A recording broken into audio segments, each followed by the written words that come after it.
I'm going to restrict it to food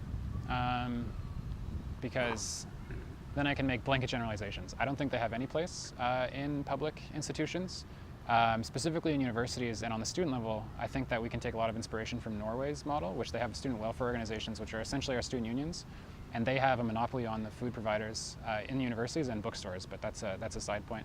But they have a monopoly on the food providers. They're all non-for-profit, and they're student-run majoritarily, and that's across the board for all of Norway.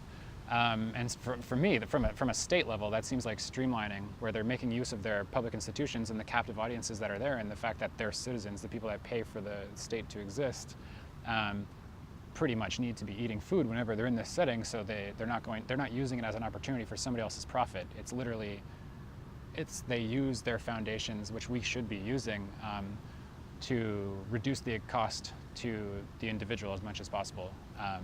And since there's control over the food system, then if there are issues, then students can go directly to the student welfare organization and say, hey, we have this issue, you should change this. So I think that model in universities makes perfect sense.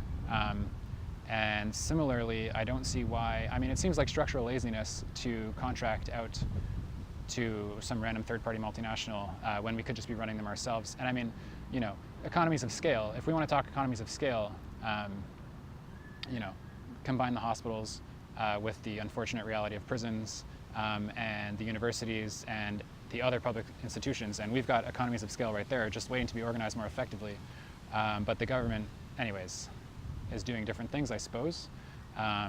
So I guess we have to do it ourselves. And the beauty about the cooperative model is that it can be exported.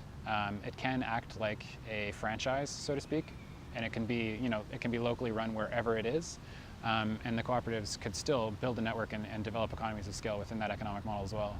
So, I mean, I don't think that the multinational organizations have any place whatsoever in the food systems within public institutions at all.